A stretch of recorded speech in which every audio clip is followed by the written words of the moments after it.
L'état de siège a-t-il été bien préparé? La politique de quotas pour les femmes ne consacre-t-elle pas l'hégémonie de l'homme dans la gestion de la chose publique en République démocratique du Congo?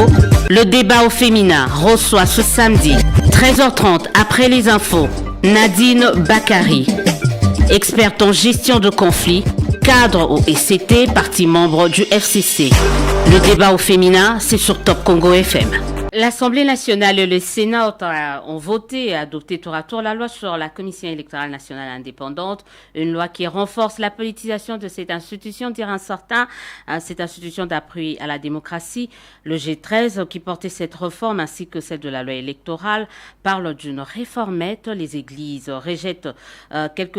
catholiques et protestantes rejettent quelques dispositions de cette proposition de loi adoptée à l'Assemblée nationale et au Sénat. Elles recommandent notamment que la société civile puisse être majoritaire au sein du bureau de la CENI.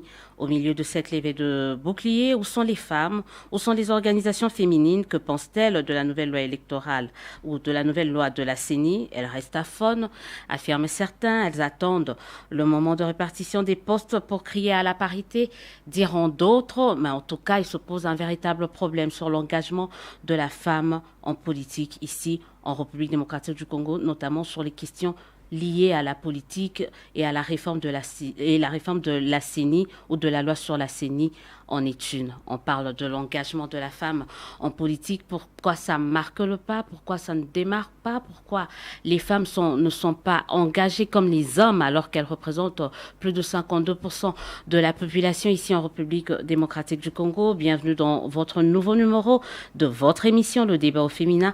Nous recevons ce soir, cet après-midi, Nadine Bakari. Bonjour et bienvenue. Bonjour Élisée. Directeur de cabinet du ministre provincial de la Santé, ville de Kinshasa. Oui. Experte en gestion des conflits. Donc, il sera question un peu de la Covid, de cette troisième vague. Il sera question de l'état de siège aussi un peu avec l'éruption de Nyiragongo. En tant qu'experte, on essaiera d'en parler.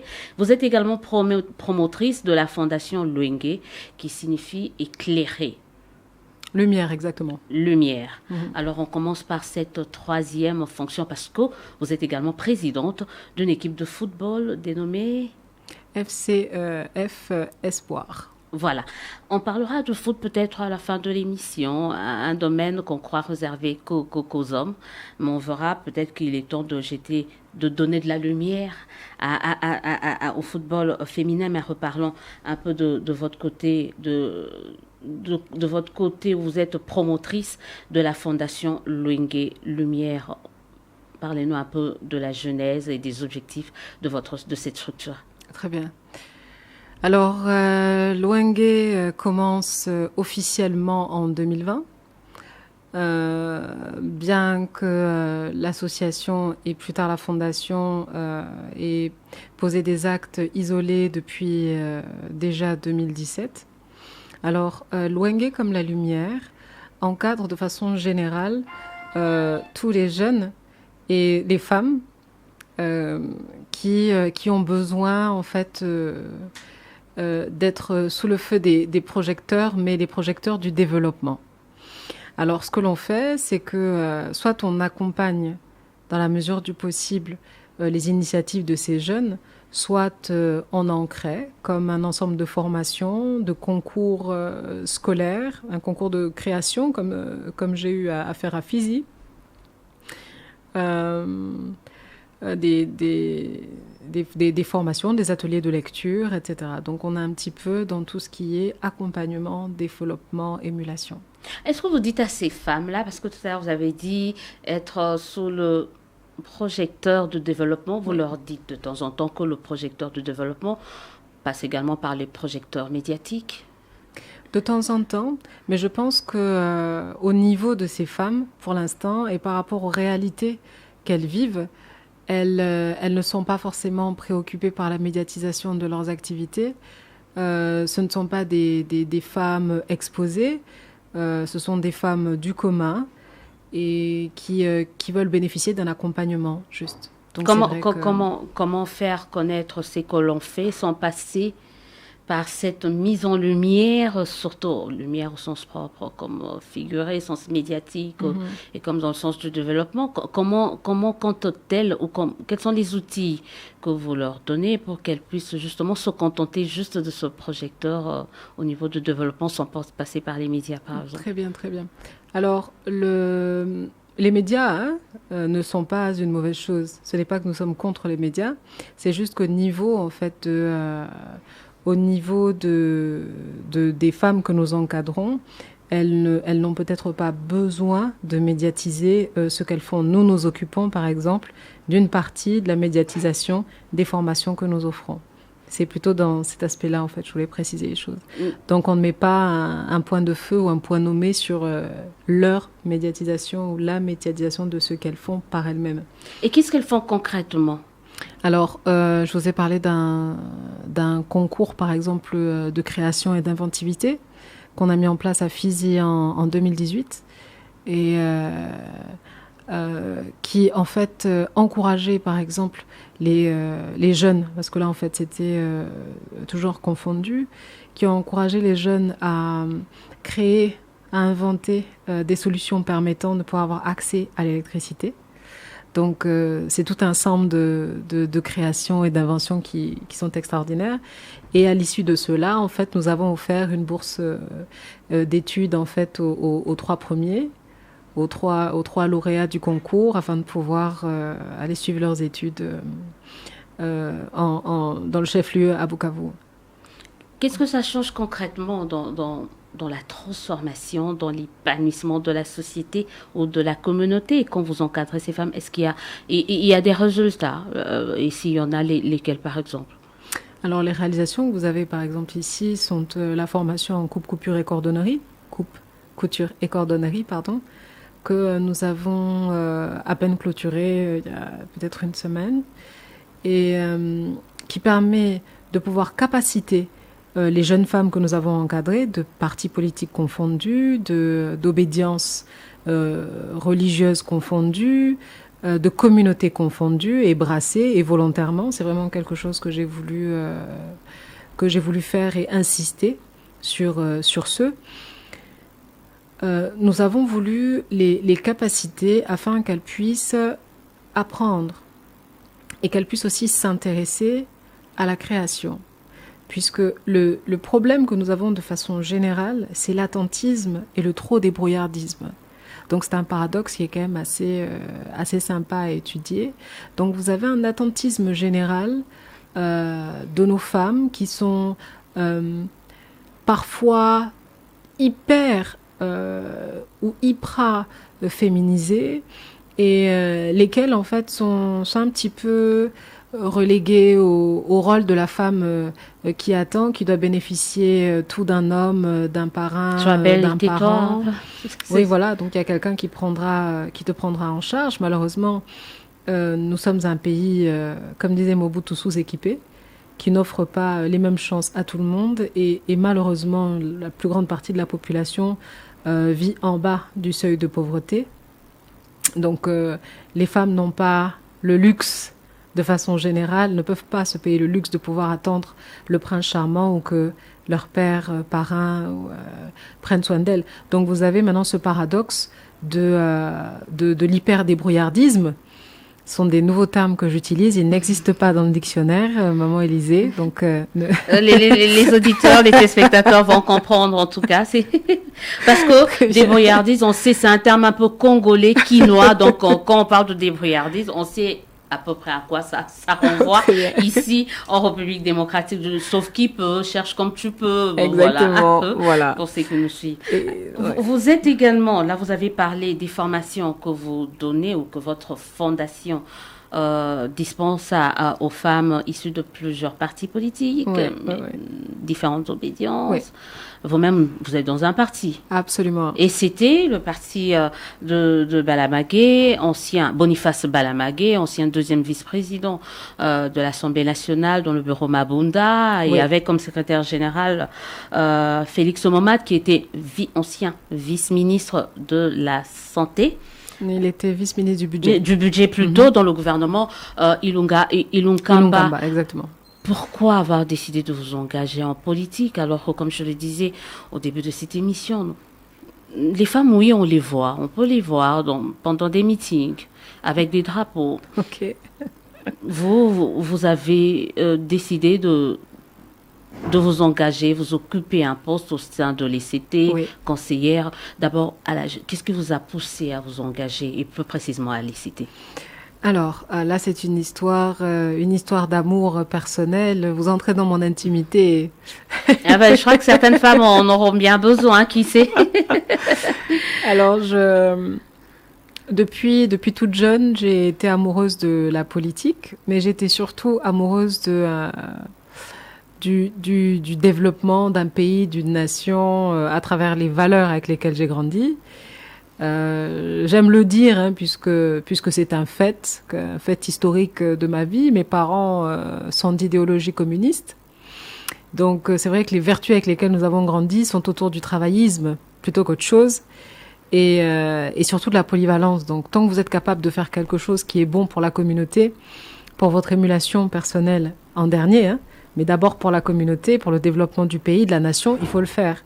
Donc si vous avez la capacité d'être infirmière, mais aussi d'être géologue et pourquoi pas être photographe ou journaliste en même temps, il est bon de le faire si vous en avez l'énergie, puisque vous êtes une ressource indispensable pour votre nation finalement. Donc on a vraiment grandi dans l'aspiration à la polyvalence et voilà, en fait, de façon un petit peu générale. Donc c'est quelque chose que j'ai hérité d'un environnement depuis mon enfance. Et des choses qui me branchaient depuis que j'étais jeune, c'était justement essayer de résoudre les problèmes liés à la faim, liés à la santé mondiale. Rendre aussi, tout le monde heureux. Oui, un peu.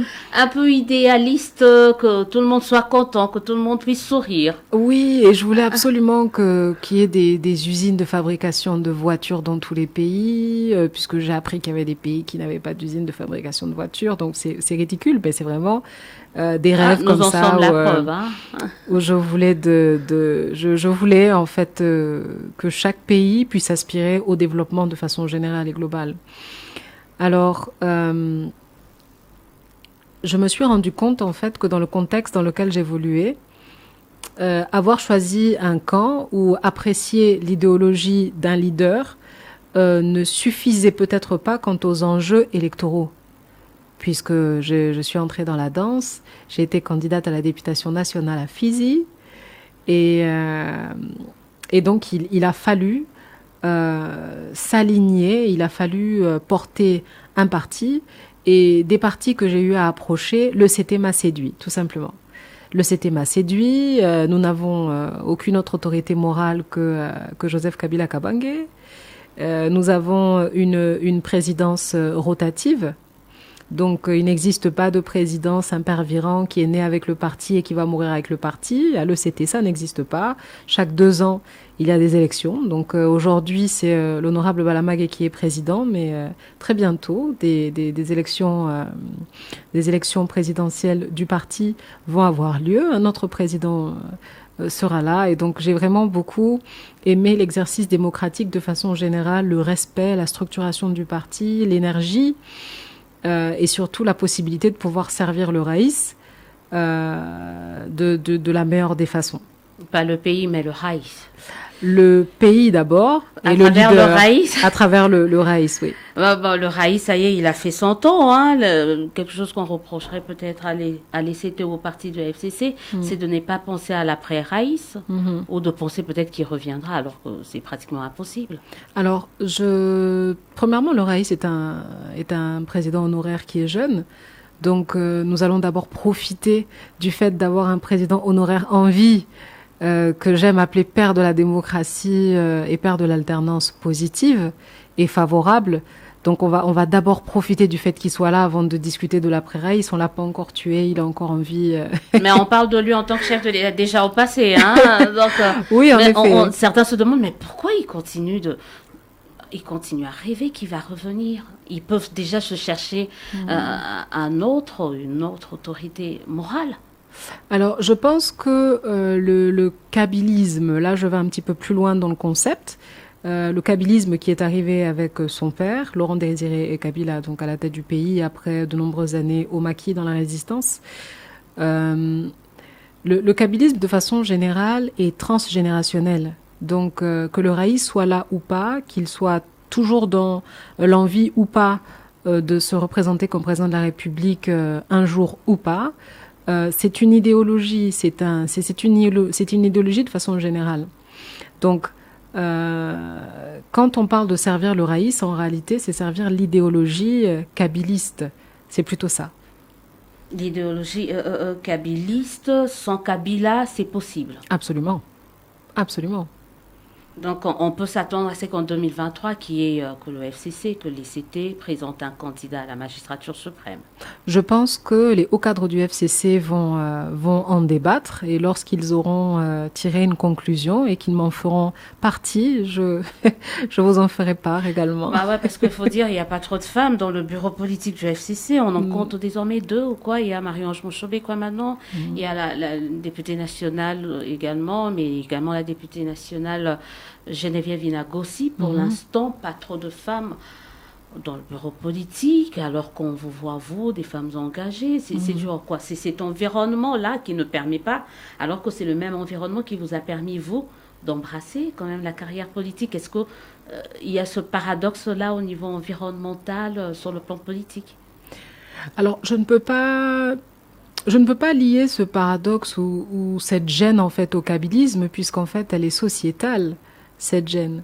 Elle n'est pas liée au kabylisme, ni au tshisekédisme, ni à autre chose, autre courant idéologique ou politique. Elle est liée à des réalités de société en RDC.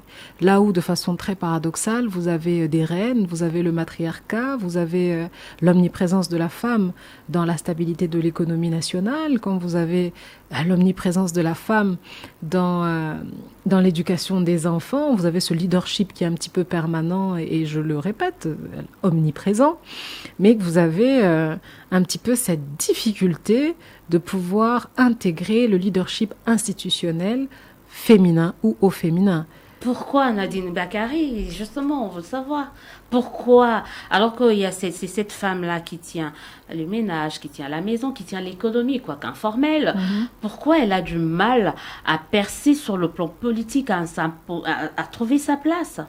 Alors, je ne généraliserai pas. Certaines percent, certaines arrivent à se frayer des chemins. Elles sont très minimes, voilà. Elles sont peu nombreuses, mais c'est-à-dire que c'est possible. C'est-à-dire que finalement, il existe des brèches. Il suffit de les fendre un peu plus grandes, un peu plus fortes. Il suffit d'avoir plus d'hommes genrés, d'avoir une gouvernance qui est forte, une gouvernance qui écrase la misogynie et qui soit véritablement une gouvernance d'opportunité. Mais également de méritocratie, puisqu'aujourd'hui, malheureusement, nous nous retrouvons dans un système de quotas. Je ne vais pas parler de quotas d'intégration féminine, mais de quotas politiques, pour pouvoir avoir un certain équilibre et essayer d'éviter des guerres civiles ou des remontrances. Donc, on n'est plus vraiment dans le qualitatif, si vous voulez. On est plutôt dans le représentatif pour être représentatif. Si, de façon générale, on avait un mode de fonctionnement différent, je pense qu'il serait plus facile pour nous d'intégrer les grandes qualités des femmes qui sont parfois même plus brillantes que beaucoup d'hommes. On verra, vous avez dit, et c'était FCC, FCC. On a une grande dame, Janine Mabunda, tout le monde pariait sur elle, mais apparemment, elle a déçu plus d'un ou plus d'une, et du coup, ça n'a pas contribué ça n'a pas facilité cette émergence de la femme à des postes de décision aussi, et ça, on reprochera toujours cela au FCC, d'avoir desservi la cause de la femme. Vous avez cette impression, vous? Pas du tout, puisque en termes de leader, le FCC a proposé une femme à la tête de l'Assemblée nationale. C'est la première fois dans l'histoire que ça a lieu. Alors, est-ce que c'est honorable Janine Mabunda qui a déçu parce qu'elle était femme, ou bien parce que le Congolais est un éternel insatisfait et que à chaque moment de sa vie ou à chaque moment bah oui, voilà, d'insatisfaction. Il faut qu'ils trouvent un bouc émissaire. En fait, c'est l'histoire de la Shoah, tout simplement. Donc, moi, je sais quand même faire la séparation et la nette séparation entre Honorable Janine Mabunda comme Honorable Janine Mabunda, présidente de l'Assemblée nationale, et Maman Janine, qui est une femme. Donc là, ce n'est plus une guerre de genre, mais un problème de compétence. C'est une fonction qu'elle a occupée. Elle n'a pas été le genre à la tête d'une institution, bien que ce soit ça quelque part, mais elle a été un député national avec une fonction. Avec une fonction, donc, et puis certains partis auraient pu proposer des femmes pour essayer de remplacer Janine Mabunda. C'est ça l'impression qu'on a, au fait.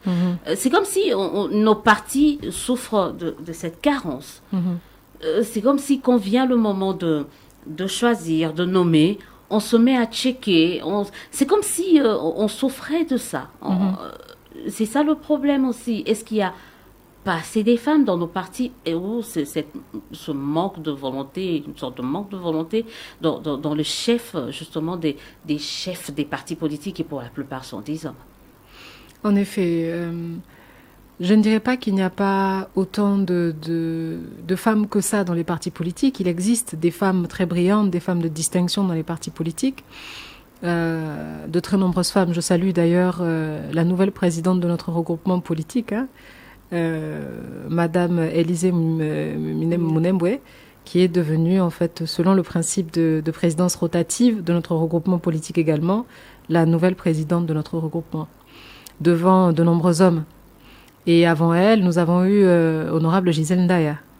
Donc, il existe des femmes qui percent, en tout cas... Aujourd'hui, ministre du genre. Exactement, exactement.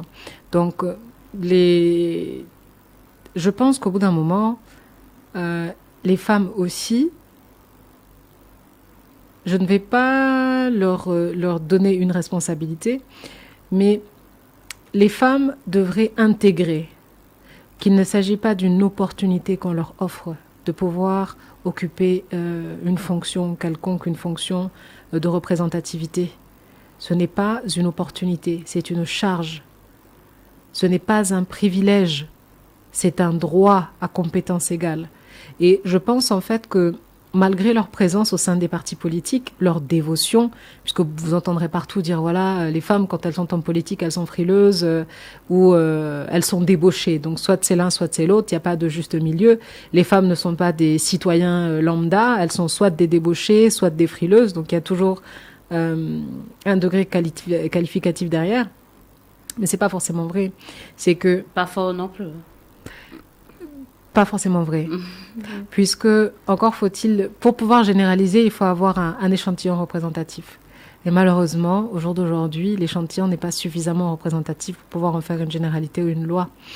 Et il est vrai que peut-être que les femmes ont moins d'initiatives que les hommes, de façon générale, je dis bien générale dans les partis politiques, mais parce qu'il y a cette acceptance qui est presque naturelle de culture politique, que voilà, ces fonctions sont des privilèges, sont des opportunités, qu'elles répondent à des faveurs en termes de quotas, alors que pas du tout, à compétence égale, pour les mêmes raisons, pour un même leadership, vous pouvez mettre une femme ou un homme et c'est pas supposé être différent.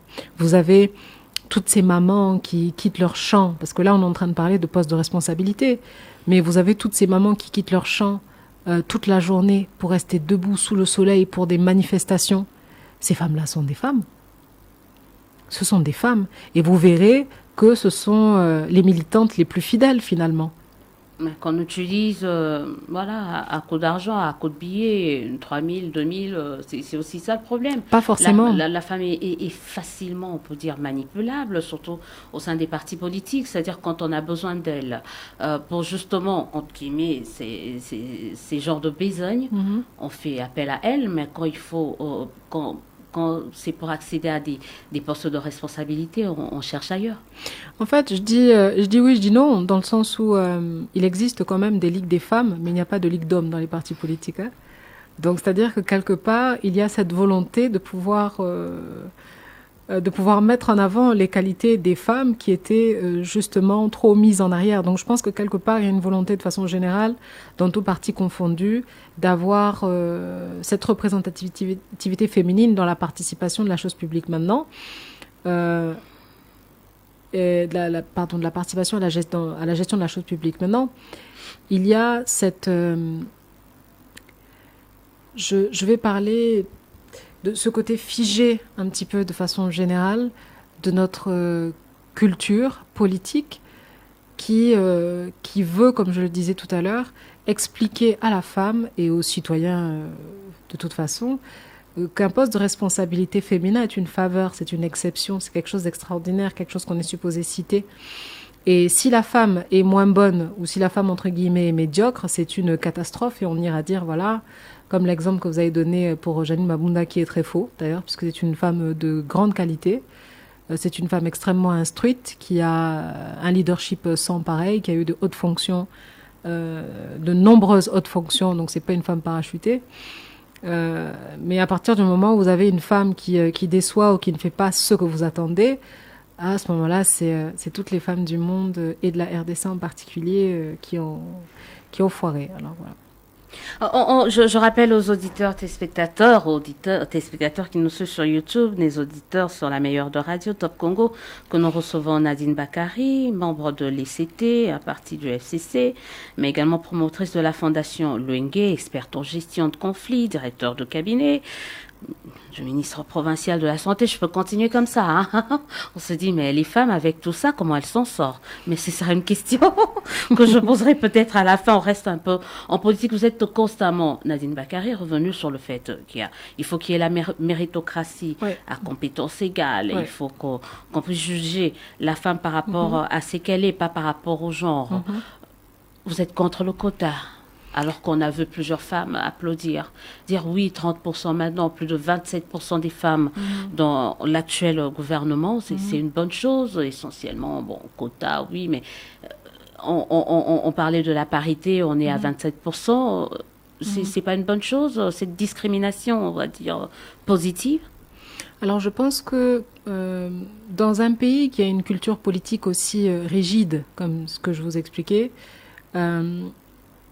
l'utilisation d'un quota est un exercice qui encourage les décideurs à donner une place de droit qui est écrite sur un papier qu'une institution étatique a signé, donc en fait voilà, une vérité institutionnelle, vous comprenez? Ça les encourage à l'intégrer et à la mettre en application progressivement. Donc je ne peux pas dire que le quota est une mauvaise chose. Toutefois, en réfléchissant un petit peu, avec un peu de recul, on se dit que c'est un peu injuste, puisque quand vous militez pour 30% de représentativité, c'est-à-dire que vous militez aussi pour 70% de représentativité d'hommes dans les mêmes institutions à compétences égales. Est-ce juste? Est-ce que vous avez 30% des points lorsque vous êtes à l'université parce que vous êtes une femme? Est-ce que vous payez 30% de votre place de taxi parce que vous êtes une femme? Est-ce que vous payez 30% des courses que vous faites au supermarché parce que vous êtes une femme? Non. Non. À qualité égale, à compétence égale, on n'est pas supposé en fait pouvoir vous restreindre à 30%. On est plutôt supposé aller dans le casting méritocrate, tout simplement. Là où on se dit que ce soit une femme ou un homme, le plus important, c'est qu'il y ait une compétence. On a le même problème, c'est le développement de la RDC. Alors pourquoi est-ce qu'on devrait avoir seulement que 30% de femmes pour pouvoir le faire? En fait, je trouve que c'est un peu restreignant. Voilà. Donc, je ne suis pas contre le quota. Comme je vous ai dit, je trouve que c'est un exercice pour un pays aussi rigide que le nôtre dans l'intégration culturelle politique de la femme qui a besoin donc de cet exercice-là. On est vraiment dans une dimension où les 30% sont nécessaires. C'est déjà mieux que rien, on va dire ça comme ça. Mais en réalité, ce n'est pas juste. Ouais, mieux que ce qui a été fait en 18 ans quand même, hein, avec le Raïs. Je dis oui, je dis non, dans le sens où, encore une fois, c'est la première fois qu'on a eu sous le leadership du Raïs une présidente de l'Assemblée nationale femmes. Donc ça a compensé le reste. Je ne sais pas si ça... non. Les 5% de représentativité de la femme. On a eu donc le fait qu'on ait eu une femme à la tête d'une institution, ça a compensé le reste. Je ne dirais pas que ça a compensé, mais je dirais que chaque régime a ses réalités, chaque régime a ses exploits. On a eu de très nombreuses femmes directrices générales, de très nombreux cadres d'entreprise, et n'oublions pas justement que cette loi du quota intégratif et de discrimination positive a été votée sous Kabila. Ce n'est pas une invention, une création du régime actuel. Donc voilà, je pense que la volonté de mieux faire était là déjà depuis et qu'il s'agit d'une continuité, et j'applaudis la continuité. Toutefois, je reviens sur ma position en vous disant tout simplement que c'est pas juste, puisque quand vous applaudissez 30% d'intégration, c'est-à-dire que vous applaudissez ou vous encouragez 70% de présence obligatoire, naturelle, sans en les ayant ramassés juste comme ça, un bon matin, parce que ce sont des hommes, vous comprenez? Je crois que les téléspectateurs, parce que cette réflexion, beaucoup de femmes ne la voient pas de cette façon. Je crois que vous êtes peut-être la première à présenter les choses de cette façon. On applaudit, oui, 30%, mais n'oubliez pas que 70%, c'est comme si vous acclamez également, pas c'est comme si, mais vous acclamez 70% d'hommes qui sont majoritaires, qui sont représentés au sein de cette institution, au sein du gouvernement. Nadine Bakari, et c'était FCC, facile. Après la fin de la coalition FCC Cash, devrait dans cette sphère. Comment vous vous en sortez? Il y a eu modification, modélage, redéfinition. Vous avez parlé de Gisèle Ndaya qui est aujourd'hui dans l'Union Sacrée. Oui. Vous avez une partie de l'ECT qui est restée dans le FCC. Il y a FCC El Kabila, FCC El Tshisekedi, au milieu de tout ce qu'on peut considérer comme une sorte d'imbroglio. Comment c'était le FCC quand se tirait d'affaire, j'allais dire FCC El Kabila. Alors se tirer d'affaire, je ne sais pas, parce que je ne sais pas s'il y a une situation dont il faut se tirer. Je pense que le Raïs et son collège de réflexion au sein du FCC ont choisi de pouvoir travailler main dans la main avec le Cash, ce qui a été fait. Nous avons vécu une coalition FCC Cash, et puis le Cash a décidé de dissoudre cette coalition. Donc le FCC reste constant. Le FCC reste constant. Les individus, parce qu'en fait, voilà, un groupe est la conséquence d'un ensemble d'individus, hein, ou d'entités individuelles. Alors chaque entité a le pouvoir, et de façon absolument démocratique, de pouvoir trouver ses intérêts plutôt dans un camp que dans un autre, au nom de la transhumance, de la migration. Les oiseaux migrent aussi, il n'y a pas de souci. C'est naturel de pouvoir aller là où on trouve que ses intérêts sont les mieux garantis, ou les mieux garantis, les mieux assurés. Mais pour le reste, en fait, le squelette du FCC reste constant. Le FCC est démocratique de façon générale, donc je pense que le FCC attend les nouvelles échéances électorales qui ont été promises pour 2023. Donc on verra. On verra. Vous avez parlé de cette transhumance, migration. C'est justement par manque d'idéologie. Vous avez, tout au début de cette émission, vous avez parlé de votre idéologie communiste, mais on n'en trouve pas dans des partis justement politiques, surtout ici en RDC. On définit l'idéologie par rapport aux leaders actuels. Oui. C'est ça aussi la difficulté. C'est-à-dire ils sont peut-être pas partis, parce qu'au niveau du FCC, vous avez des partis sociodémocrates, et vous en trouverez, ou vous en trouvez à l'Union Sacrée. Donc ils sont restés un peu constants sur ce point de vue-là, vous pensez? En fait, de façon générale, les partis en RDC sont d'idéologie social-démocrate, puisque la réalité de la RDC et le modèle de développement, le modèle de jeu politique y afférent est social-démocrate. Vous faites un peu de séduction, un peu de développement, un peu de paradigme, un peu de démagogie, un peu de vieillisme, un peu de coup bas, et vous gardez au pouvoir, vous comprenez? Donc c'est votre conception de socialisme. Non, c'est un cliché caricaturé de la situation et du jeu politique de façon générale en RDC, vous comprenez. Donc, l'application de ce maintien au pouvoir ou de tout ce jeu pour pouvoir essayer de rester ou d'accéder au pouvoir passe par la social-démocratie. Donc ce n'est pas une idéologie de choix, mais d'application. Elle est systémique. Elle est systémique, carrément pas. Oui. D'accord. On parle de cette idéologie-là. Aujourd'hui, vous êtes communiste, mais avant, c'est du FCC. Je sais il est du courant. La plupart des partis sont des partis sociaux-démocrates. Mais est-ce qu'aujourd'hui, c'est facile pour vous d'être d'être SCT, FCC et femmes et de continuer de défendre le raïs avec tout ce qu'on entend parler sur la gestion du pays par le pouvoir de Kabila. Aujourd'hui, vous pouvez entendre parler de l'IGF, des différentes affaires qui accablent les personnalités du FCC. Est-ce que c'est facile aujourd'hui de continuer de défendre une idéologie incarnée par quelqu'un qui traîne quand même des casseroles sales?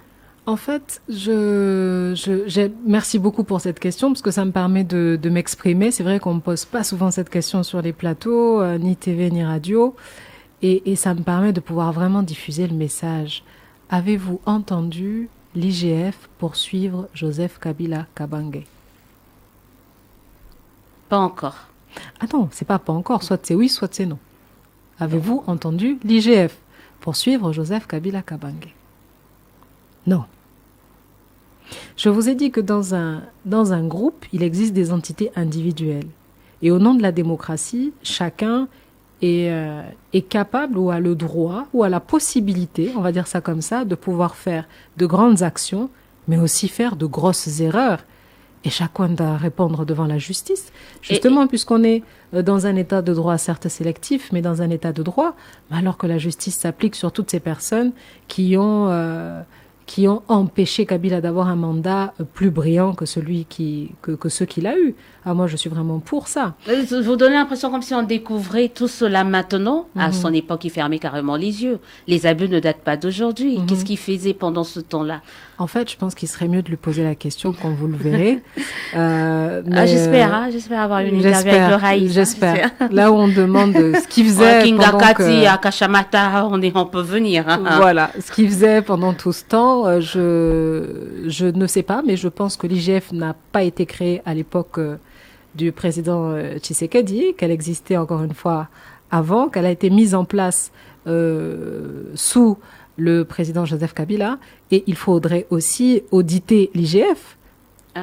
Ce serait une bonne chose de pouvoir auditer l'IGF, de poser la question, de savoir pourquoi l'IGF n'a pas réussi à démanteler, par exemple, tous ces réseaux qui sont démantelés au jour d'aujourd'hui.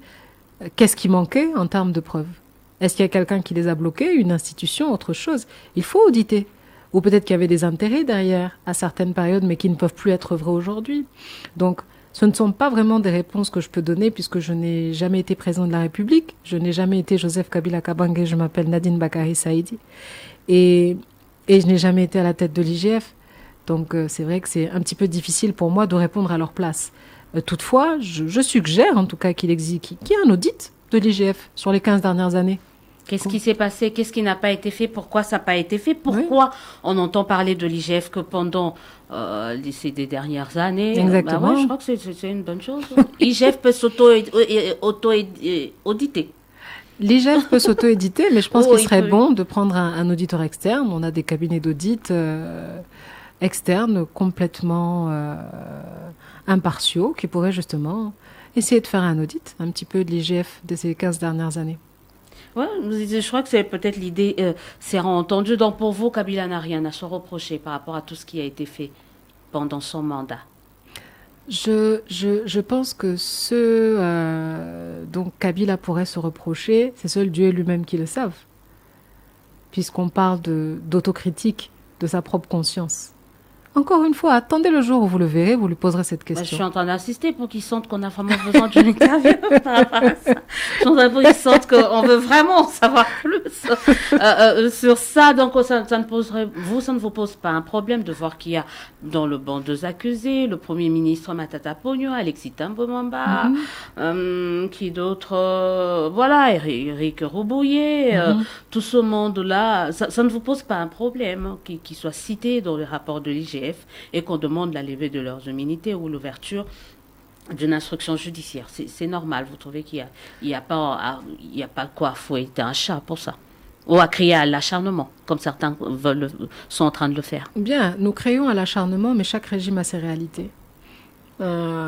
Chaque régime a ses réalités, et encore une fois, moi en tant que FCCiste, comme ECTiste, je pense que la constance, c'est le respect de l'institution de présidence de la République et prime. Donc, si le leadership du président de la République le pousse à pouvoir regarder de près ou de façon étrangement orientée les anciens caciques du régime précédent, mais qu'il le fasse. Chaque personne doit répondre à ses fautes, s'il en a fait. Après, c'est vrai que c'est un petit peu surprenant que ce soit orienté presque que à l'encontre des anciens proches du régime précédent.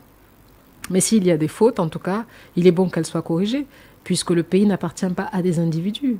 Le pays appartient à un groupe, et ce groupe, c'est la nation. Donc à chaque fois qu'il y a eu des exactions ou des mauvaises choses faites, c'est la nation qui en a pâti. Voilà, en tout cas, le premier à être frappé par... j'allais dire IGF et tout ça, c'était quand même un proche du président de la République, je vois Vital Kamerhe, donc on ne peut pas crier à l'acharnement contre un camp politique, parce qu'on a vu que, en tout cas, le premier à être sur la liste, c'était un trop proche du président. Alors, il me semble que le président de la République émane du parti UDPS. Il me semble que Vital Kamerhe est le président, ou a été le président de l'UNC. Hein? Merci. En tout cas, ils étaient tous dans Cash. Et puis, ils ont mené campagne ensemble. Jusqu'à présent, l'UNC est dans Cash. Donc, il frappe un peu, pas lui, mais les structures ne tiennent pas compte de la tête ou de l'appartenance politique. Bon, alors citez-moi 5 ou 10 personnes qui seraient de l'UDPS, qui se retrouveraient dans des dossiers compliqués. Peut-être... Ils sont en train de bien gérer, quand même. Vous pensez? Pourquoi se retrouveraient-ils dans des dossiers sales alors qu'ils gèrent plutôt bien? C'est ce que vous pensez? Alors, en tout cas, c'est que certains pensent, sinon il y aurait quand même des poursuites. Attendons la fin du premier mandat de son Excellence, Monsieur le Président de la République et chef de l'État, Félix Tshisekedi, et nous verrons. Nous serons en mesure de pouvoir évaluer. Mais de façon générale, il y a une dévaluation sérieuse du franc congolais, pour ne dire que ça. Nadine Bakary, je rappelle aux auditeurs, téléspectateurs que nous recevons Nadine Bakary. On est en train de chuter dans le cadre de cette émission où nous avons parlé en bonne partie quand même de l'engagement politique de la femme. Et elle est conseillère au sein du parti ECT, mais également directeur de cabinet du ministre provincial de la Santé. En quelques minutes, ça y est, la troisième vague est là. Est-ce que vous avez quelques informations à nous donner? Oui. De la Covid, on fait quoi? Attention. On reconfine, on boucle, on fait comment? Alors l'idée de reconfiner, je pense, passe par la tête de son Excellence, Monsieur le Gouverneur de la ville de Kinshasa. Toutefois, il n'a pas encore arrêté cette idée.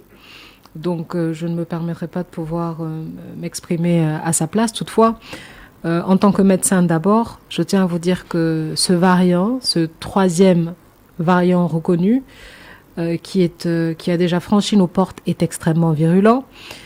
C'est un variant qui présente des formes mutantes. Pour peut-être expliquer, lorsque vous m'inviterez, ma maman Élisée, dans un... on demandera à Peggy Ouabeno de vous inviter vraiment peut-être la semaine. Je parle sous le contrôle de Miguel Mena, notre chief, notre directeur de programme. Si vraiment Peggy Ouabeno peut vous inviter d'ici la semaine prochaine pour nous donner vraiment quelques... Oui, pour parler de science, donc je le souhaiterais. Mais de façon générale, de grâce, La Covid avec laquelle nous avons été habitués de vivre, et peut-être de façon légère, puisque bon, voilà, on a tous eu un cousin, un frère ou soi-même qui a eu la Covid et peut-être qu'il n'est pas mort, peut-être qu'il s'en est bien sorti, sachant que de façon générale, les 2 premiers variants créaient des formes asymptomatiques entre 80 et 90%. Donc vous voyez que vous avez presque que 10% de formes symptomatiques et peut-être 2% de formes sévères à graves en RDC. Donc ça fait du monde, en effet, mais c'est très peu représentatif sur une population de 80 millions. Mais le variant que nous avons aujourd'hui est bien plus virulent, avec des formes mutantes, comme je vous l'ai dit, et d'autres symptômes, comme les douleurs articulaires. Vous allez vraiment penser que vous avez un palu. Donc il y a des douleurs articulaires qui se rajoutent. L'asthénie est encore différente. Vous avez moins de perte de goût et d'odorat, mais vous pouvez avoir une perte d'ouïe. Vous pouvez avoir des édèmes sous-duraux, etc. Donc c'est vraiment assez compliqué. La forme est assez compliquée. Donc, redevenant, j'allais dire, parce qu'il y a eu un relâchement. Exactement. On a tous laissé les gestes barrières, on a laissé tout ce qui était... Il n'y a pas que nous, on a commencé par les autorités en tout cas. Exactement.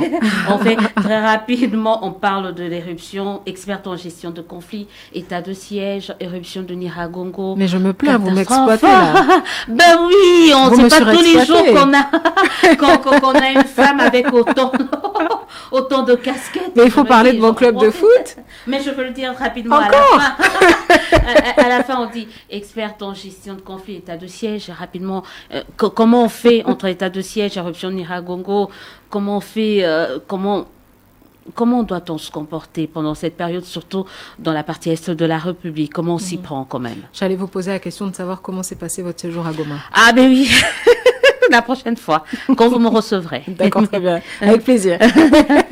Donc, dites-nous un peu, état de siège, c'est une bonne option quand même prise par le gouvernement? Oui, moi, depuis la dernière fois que nous nous étions vus, nous avons échangé un petit peu sur l'état de siège. Je vous ai dit que c'est une solution drastique, une solution favorable, malheureusement mal préparée. Mm-hmm. Un état de siège se prépare a priori, puisque il opère normalement dans une durée de 30 jours renouvelable. Oui. Donc en 30 jours, vous devez absolument poser les coûts exacts à impact visible. Donc il faut avoir un temps d'adaptation le plus court possible, ou a priori. Vous n'allez pas avoir un temps d'adaptation ou de mesurement, par exemple, de l'état général et de l'environnement sécuritaire pendant que vous êtes en pleine opération. Ouais. Après, je félicite, toutefois, là maintenant on saute un petit peu, on parle de Nyiragongo, je félicite le gouvernement militaire pour la promptitude et pour cette grâce, en fait, dans la gestion du problème, puisque c'est quand même une catastrophe naturelle. Et peut-être que si elle avait été gérée par les civils, les opérations d'évacuation ne se seraient peut-être pas faites de cette façon. Donc, quelque part, à tout malheur, tout bonheur, le fait qu'il y ait l'état de siège a permis à ce que l'éruption volcanique fasse le moins de dégâts possible en termes de vie humaine. Et je félicite vraiment le gouvernement militaire quant à ce. C'est un exploit. Nadine Bakary, merci d'avoir été notre invitée. On a vu votre perception de ce concept qu'on appelle femme d'exception. Mm-hmm. Parce que j'ai vu à la télé des femmes être reçues par le président. Oui. J'étais à Goma. Oui. J'ai vu des femmes. Oui. Moi, on m'a pas invitée. Ah, vous n'êtes pas une femme d'exception? Apparemment, non. Comment vous voyez ça? C'est pas... Moi non plus, donc voilà, on est gardé. Vous pensez que c'est un bon concept qui participe à la lutte, à la cause de la femme? Dire, par exemple, femme d'exception, c'est un bon concept qui favorise la cause, l'émulation de la femme? En fait, à partir du moment où vous mettez en avant les femmes, pour leur beauté, pour leur caractère exceptionnel. Pour moi, c'est une bonne chose, c'est de la publicité positive, quoi qu'il en soit. Tant qu'on la respecte et tant qu'on la met en avant, pour moi, c'est vraiment, comme on dit, tout bénef. Donc, je n'irai pas critiquer ce concept de femme d'exception. Au contraire, je le félicite et je l'applaudis. C'est comme j'applaudis l'initiative Strong Ladies de Madame Allegra Foch, que je salue. C'est comme j'encourage l'initiative Afia Mama de Annie Modi, comme j'encourage votre émission chez Top Congo. À partir du moment où vous avez de la mise en vitrine d'initiatives féminines, où vous avez de la reconnaissance, même un marché pour les femmes maraîchères, etc. Moi, j'applaudis toujours. Donc, ouais. C'est ça mon concept. Femme d'exception, bon voilà, vous n'avez pas, moi je le décrète, vous êtes une femme d'exception. Merci. Vous êtes une femme d'exception parce que vous avez des réflexions exceptionnelles quand même, on l'a vu tout Merci. Au long de cette émission. En tout cas, merci d'avoir répondu promptement à cette émission et je remercie les téléspectateurs. Un dernier mot, 1 minute, on termine, ou 30 secondes, un mot à ces auditeurs, à ces téléspectateurs de Top Congo. Très bien. Eh bien, merci beaucoup d'abord de suivre Top Congo, de m'avoir donné le temps de m'exprimer afin de pouvoir répondre aux questions de Maman Élysée. Merci beaucoup à toute la prod, merci au chef d'antenne. Je tiens à faire un gros bisou à mes joueuses de foot. Ah voilà, mon directeur Miguel Mena me faisait signe, il dit, mais par rapport à l'équipe de foot, j'allais dire, ok, on va appeler la grande équipe de Top Sport, mais bon, voilà, salut quand même, un mot sur les joueuses quand même. Exactement, donc j'ai un club de football qui s'appelle Éclat Sport, FCF Éclat Sport, qui est à sa première saison et qui encadre des joueuses exceptionnelles. Ce sont des joueuses que nous avons déjà mises à disposition. Imaginez le niveau de l'équipe nationale. Donc elles jouent déjà chez les Léopards Dames. J'en ai 3. J'ai 3 joueuses internationales donc qui sont à l'équipe nationale. J'en suis très fière. Elles bénéficient aussi de formation grâce à la FIFA. J'ai 2 joueuses qui sont à l'étranger en ce moment, une en Turquie et une autre à Paris. Et le football féminin est très bizarrement extrêmement misogyne. C'est quand même particulier. Je suis la seule femme à Kinshasa présidente d'un club de football féminin. Et jusqu'au mois passé, j'étais la seule femme en RDC à avoir un club de football féminin. Donc vous avez des femmes qui ont des clubs de football masculins, mais aucune jusqu'au mois passé. Estime Kazadi à Vita Club. Exactement. C'est des clubs de football masculins. Mais des clubs de football féminin, j'étais à la saison passée la seule femme présidente de club. Courage et force à toutes ces jeunes femmes que vous encadrez. Nadine Bakari, directeur de cabinet du ministère provincial de la Santé, experte en gestion de conflits, promotrice de la Fondation Luengue, présidente d'une équipe de football féminin, conseillère ECT, tout ça là. J'espère que ça fait bon ménage avec le mariage. Ah oui, mon mari est adorable. Je fais des gros bisous à mon mari aussi en passant. Il est adorable, très compréhensif. Et il arrive absolument à comprendre que la nation ait besoin de moi comme les communistes le comprendraient. Merci beaucoup. Je vous remercie de nous avoir suivis. Restez branchés sur la meilleure des radios. On se donne rendez-vous. Vous avez vu, on a essayé de parler un peu des femmes d'exception. On reviendra sur ces concepts peut-être dans nos prochains jours et on reparlera de la loi sur la CENI, la réformette, une réforme bâclée. Bon, on reviendra sur ça dans nos prochains numéros. Nous vous souhaitons de passer une excellente suite de programme. Je remercie toute l'équipe technique pilotée par Miguel Mena. On se dit au revoir et à très très bientôt pour un nouveau numéro de Le Débat au féminin. L'état de siège a-t-il été bien préparé ? La politique de quotas pour les femmes ne consacre-t-elle pas l'hégémonie de l'homme dans la gestion de la chose publique en République démocratique du Congo ? Le Débat au féminin reçoit ce samedi, 13h30, après les infos, Nadine Bakari, experte en gestion de conflits, cadre au ECT, partie membre du FCC. Le Débat au féminin, c'est sur Top Congo FM.